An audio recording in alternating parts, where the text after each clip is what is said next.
விவசாயி எவ்வளவு கேவலப்படுத்துறாங்க பாரு. ஏங்க திரைப்படம் பார்க்கறதுக்கு 3 மணி நேரம் செலவு பண்றாரு.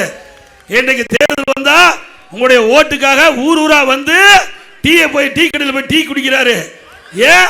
விவசாயிகள் பாதிக்கின்ற பொழுது, மழையால் பாதிக்கப்படுகின்ற பொழுது, விவசாய நிலங்கள் பாதிக்கப்படுகின்ற பொழுது, விவசாய பயிர் பாதிக்கின்ற பொழுது அதை பார்ப்பதற்கு இந்த முதலமைச்சருக்கு நேரம் இல்லை. ட்ரேட்ல வச்சு அது என்ன பயிர்னு கூட தெரியாது. அந்த பயிர் நெற்பயிரா பாருங்கதா காட்டுறாரு பாரு. இப்படிப்பட்ட முதலமைச்சர் நாட்டுக்கு தேவையா? விவசாயிகளை எப்படி ஏமாற்றாரு பாருங்க. இதை பார்த்துட்டு தான் இந்த இப்படிப்பட்ட முதலமைச்சர் நாட்டாண்டா நாடு உருப்படியாமா? விவசாயம் செழிக்குமா? விவசாயிகள் வாழ முடியுமா? எங்க ட்ரேல வச்சு காட்டுறாரு, அதை பார்க்கிறாரு. இப்படிப்பட்டு விவசாயிகள் ரத்தத்தை வீர்வியாக மண்ணிலே சிந்தி வெயிலையும் மழையும் பொருட்படுத்தாமல் உழைக்கின்ற விவசாயி தொழிலாளி.